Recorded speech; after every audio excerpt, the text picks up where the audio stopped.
اس قدر غم ہوا, اس قدر پریشانی ہوئی کہ بجلی گر گئی کہ سرکار ناراض ہو گئے. اگر اس ناراضگی کے عالم میں موت آ گئی تو کالی کملی والے نے جنازہ بھی نہیں پڑھانا. رات دن ماری ماری پھری تینوں اللہ والے. ایک اللہ والا صحابی کہتا ہے میں اپنے بھتیجے کی باغ میں گیا, میں نے جا کے سلام کہا, وہ پرے کو چل دیا. میں نے قریب ہو کے سلام کہا, وہ اور پرے کو چل دیا. میں نے اور نزدیک آ کر زور سے سلام کہا, وہ اور پرے کو چل دیا. چھوٹا سا بچہ ہے اور کہنے لگا مجھے کیوں تنگ کرتے ہو, جس سے کالی کملی والے نے بولنا بند کر دیا ہو میں اس کے سلام کا جواب کیسے دوں.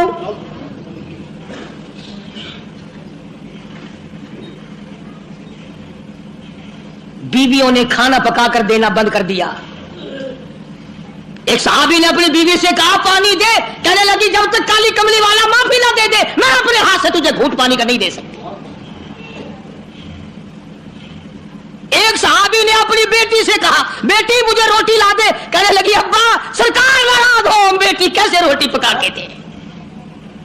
یوں ہی تو نہیں مقام بنے, یوں ہی تو درجے نہیں بلند ہوئے, یوں ہی تو عظمتیں نہیں ملی, یوں ہی تو دنیا میں جنت کے ٹکٹ عطا نہیں ہوئے, یوں ہی تو خدا نے ان کو نہیں فرمایا تم آؤ گے میں خدا جنت الفردوس کے 8 دروازے کھولے ہوئے تمہارا انتظار کر رہا ہوں. سختی بھی ان پہ اتنی آئی, رو رو کے مر گئے تینوں صحابہ. پانی دینے والا کوئی نہیں, کلام کرنے والا کوئی نہیں, بات کرنے والا کوئی نہیں. اتنی بات یاد رکھنا, روم کے بادشاہ کو پتا چلا کہ 3 مسلمانوں سے مدینے والے ناراض ہو گئے اور بول چال بند کر دی, تو اس نے ایک خط بھیجا کعب بن مالک کے نام. یہ بدماش, یہ پھسلانے والے, یہ بہکانے والے کوئی دور تو نہیں رہتے. عیسائی بادشاہ نے سوچا موقع سے فائدہ اٹھاؤں, فوراً رکا دے کر ایک آدمی بھیجا, اللہ غنی نعوذ باللہ, جس میں لکھا ہے میں نے سنا ہے کہ تمہارے نبی نے تم پہ ظلم کیا ہے, بول چال تک بند کر دی ہے, کھانا پینا تک بند کر دیا ہے, تم مدینہ چھوڑ کر میرے پاس آ جاؤ عیسائی بن کر, میں تمہیں اپنی پوری ریاست کا مالک بنا کر میں تمہارا نوکر ہو جاؤں گا. دیکھا کتنا بڑا لالچ, میں ریاست کا بادشاہ بنا دوں گا, مدینے میں تم سے کلام کوئی نہیں کرتا, بات کوئی نہیں کرتا, تم تنگ ہو گئے ہو, آؤ میرے پاس. علماء کرام نے لکھا کعب بن مالک نے وہ رکا تندور میں ڈال دیا اور سربہ سجود ہو کے رویا الہی میرے ایمان کی خیر ہو, اب تو میرے ایمان میں عیسائی کتے بھی طمع کرنے لگے. تینوں صحابہ رات دن روتے ہیں, رات دن پریشان ہے, ہر وقت اپنے آپ کو ادھر ادھر کرنے کی کوشش کرتے ہیں. صحابی کہتا ہے میں نماز میں آیا کرتا تھا اور میں کنکھیوں سے دیکھا کرتا تھا کہ حضور کریم صلی اللہ علیہ وسلم میری طرف دیکھتے ہیں کہ نہیں. امام الانبیاء محبوب کبریا حضرت محمد مصطفیٰ صلی اللہ تعالی علیہ وسلم کے 3 دیوانے, 3 پروانے, 3 جانثار, 3 سچے عاشق اتنی سی غلطی کر بیٹھے, ایک جنگ میں نہ گئے, بدر میں گئے, احد میں گئے, خندق میں گئے, صرف تبوک میں نہ جا سکے. آج کتنی بڑی سزا ہے کہ تھوڑے ورگا ہوندا نا خیر ہے جی, خیر ہے, خیر ہے, خیر ہے, آگے کئی باری گئے ہیں اور جنگ آسی نا انشاءاللہ سا تھوڑے کو پہلے ٹر جاسو, ناراض نہ تھی وہ بادشاہ ہو, تھوڑے کو پہلے ٹر جاسو, آئندہ جنگ موقع آئے گا تو سب تو ناراض تھی میں لگ گئے ہو. تینوں مسلمان پریشان ہیں, تباہ ہو رہے ہیں رو رو کر. امام الانبیاء محبوب کبریا حضرت محمد مصطفیٰ صلی اللہ تعالی علیہ وسلم فرماتے ہیں کہ ایک صحابی نے اپنے آپ کو ستون سے مسجد نبوی میں باندھ دیا, جب تک معافی نہ ملے گی میں بندہ رہوں گا. رات دن رویا کرتے تھے, عاجزی کیا کرتے تھے. دیکھو نمازیں پڑھتے ہیں, روزے رکھتے ہیں, بدر میں گئے ہیں, احد میں گئے ہیں, خندق میں گئے ہیں, حنین میں شامل ہوئے ہیں, ایک تبوک میں نہ گئے تو کیا ہو گیا. ایک جنگ میں اگر نہ گئے تو اسلام گر تو نہیں گیا اور جنگ ہوا بھی نہیں. مگر حضور اکرم صلی اللہ علیہ وسلم کی طرف سے کتنی سختی آئی, فرمایا کوئی مدینے کا آدمی حتیٰ کہ بیوی بچے بھی کلام نہ کرے. ایک صحابی کی بیوی کو حضور کریم صلی اللہ علیہ وسلم نے بلایا اور بلا کے فرمایا کہ میاں بیوی والی کوئی بات چیت تو نہیں کرتے. اللہ ہوگا نہیں, ارے بھائی وہ بیویاں بھی عجیب تھی, وہ مسلمان بھی عجیب تھے, خدا کی قسم تبھی تو اللہ پاک نے ان کو محمد صلی اللہ علیہ وسلم جیسی نعمت دی تھی. وہ بیوی کہنے لگی آپ نے کیوں سوچی یہ بات کہ مجھے بلا کر کے پوچھو اور منع کرو؟ کالی کملی والے کلمہ تیرا پڑھوں، قرآن تیرا لایا ہوا پڑھوں، تجھ پر ایمان لاؤں، تیری ذات پر یقین کروں اور تیرے حکم پہ عمل نہ کروں، میں مسلمان کیسی؟ آپ کا مطلب یہ تھا کہ آخر میاں بیوی گھر میں رہتے ہیں، چوریوں خدمت نہ کرتی ہو؟ بلکہ اس مائی نے یہ کہا کہ جی میں مرد عورت والی بات تو اس کے ساتھ کیا کرتی اور وہ میرے ساتھ کیا کرتا، اس کو تو اتنے دن ہو گئے ہوش بھی نہیں، ہر وقت روتا ہے، ہر وقت روتا ہے، میں تو اس کے پاس روتے ہوئے کی بھی نہیں بیٹھتی کہ تیری غلطی ہے، اپنی غلطی کو روتا رہا۔ چنانچہ جب تینوں مسلمانوں کے رونے کی انتہا ہو گئی، اور دیکھو لالچ دیا عیسائی نے، عیسائی کا لالچ قبول کرنے کے بجائے اور اللہ سے پناہ مانگی کہ یا اللہ معاف کر دے، میرے ایمان میں عیسائی کتا بھی اب طمع کرنے لگا ہے۔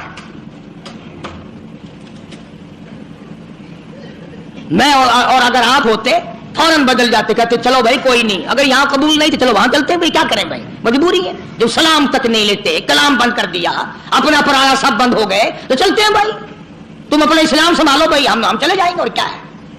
یہ نہیں سوچنے کہ ایک اندر سے نکل کیا رہا ہے۔ مگر جب صحابہ کرام رضوان اللہ تعالی علیہم اجمعین کی جماعت نے رو کے حد کر دی، پریشان ہو کے حد کر دی، رات دن تکلیف میں گزرا، قرآن کریم میں مدنی کریم صلی اللہ علیہ وسلم پہ وحی آئی، ان کی توبہ کی قبولیت کا قرآن میں اعلان آیا، لَقَدْ تَابَ اللَّهُ عَلَى النَّبِيِّ وَالْمُهَاجِرِينَ وَالْأَنصَارِ الَّذِينَ اتَّبَعُوهُمْ۔ وہ تین آدمی جنہوں نے توبہ کی، تینوں کی توبہ میں قبول کرتا ہوں۔ کتنے خوش نصیب ہوں گے وہ لوگ جن کی توبہ کا اعلان قرآن، خدا یہ کہے کہ میں نے ان کو معاف کر دیا۔ لَقَدْ تَابَ اللَّهُ عَلَى النَّبِيِّ وَالْمُهَاجِرِينَ وَالْأَنصَارِ الَّذِينَ اتَّبَعُوهُمْ، تمام کے تمام مسلمان، اور یہ تینوں ثلاثۃ الذین یخلفوا کے الفاظ موجود ہیں کہ ان تینوں کو میں نے معاف کر دیا۔ ثم تاب علیہم لیتوبوا، اللہ اکبر اللہ اکبر۔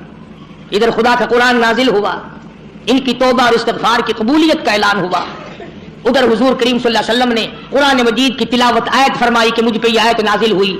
مسلمان دوڑے ہیں، مسلمان بھاگے ہیں مبارکباد دینے کے لیے کہ تمہاری توبہ قبول ہو گئی۔ کوئی گھوڑے پہ چڑھ کے دوڑا، کوئی پیدل دوڑا، ایک نے پہاڑ پہ چڑھ کر آواز لگا دی، کامل مالک مبارک ہو، تیری توبہ کی قبولیت قرآن میں آ گئی۔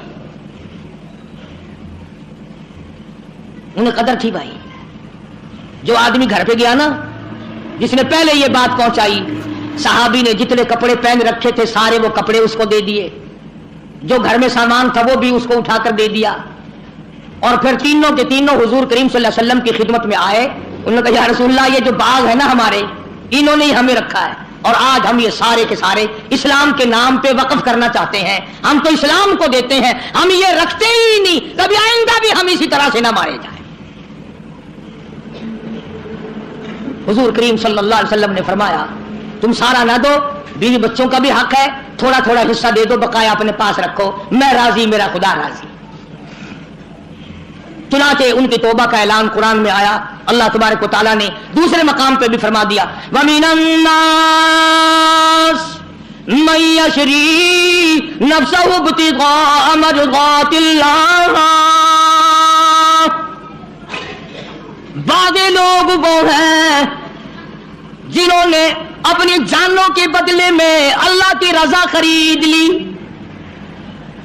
کوئی سونا خرید کرے گا، کوئی چاندی خرید کرے گا، کوئی کپڑا خریدے گا، کوئی غلہ خریدے گا، کوئی مویشی اور جانور خریدے گا۔ صحابہ کرام کے بارے میں قرآن کہتا ہے جان دی اور خدا کی رضا مول لے لی، اللہ کی رضا مول لے لی، اللہ کی خوشنودی مول لے لی، پروردگار عالم کی بندگی مول لے لی، اس کی اطاعت اور فرما برداری مول خرید لی، اس کی غلامی مول خرید لی، اس کے سامنے سر جھکانا خرید لیا، رکوع کرنا خرید لیا۔ آخری سانس آ جائے گا مگر اللہ کے حکم کے خلاف نہیں کروں گا، یہ صحابہ کرام نے عہد کر لیا۔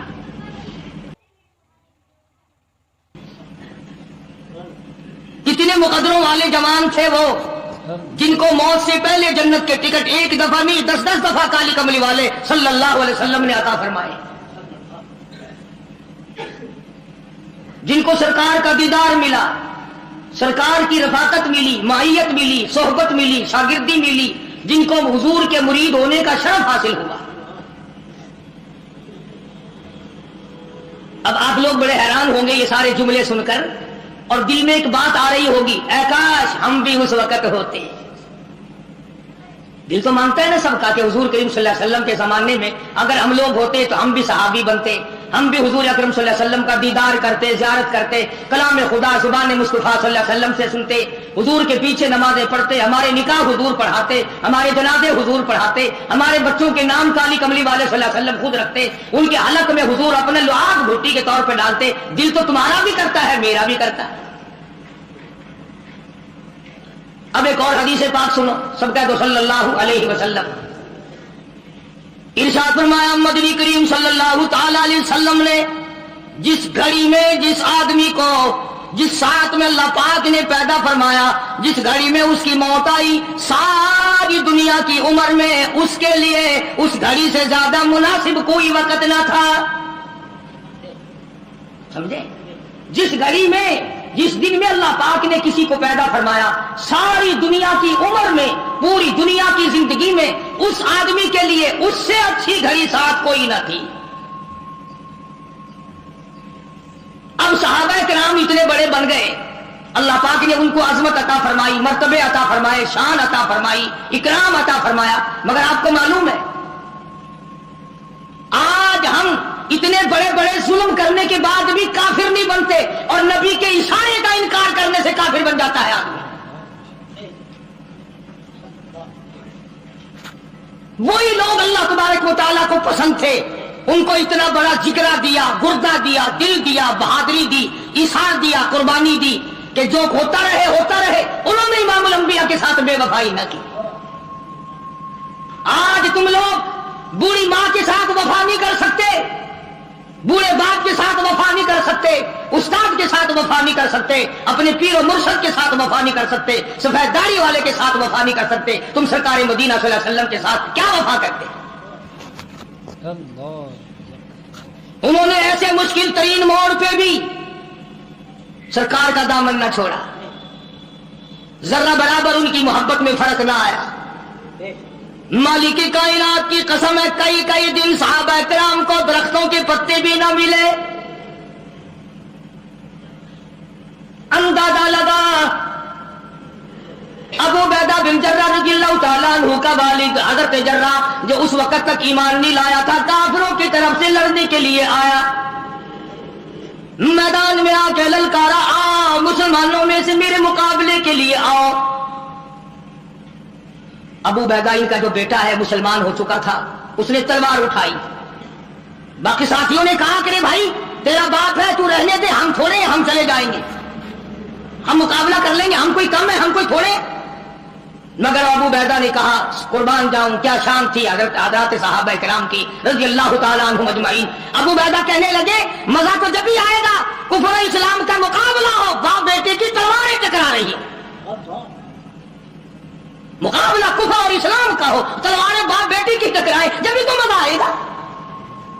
رشتے دار کو رشتے دار ٹکرائے، گھر والے کو گھر والا ٹکرائے، تاکہ پتہ چلے کہ محمد صلی اللہ علیہ وسلم کے دیدار کی کیا قیمت ہے۔ جب ابو عبیدہ جراح کے مقابلے میں تلوار لے کر میدان میں آئے تو جراح نے آواز دی ابو عبیدہ تو میرا بیٹا ہے، میری تلوار سے مارا جائے گا، چلا جا۔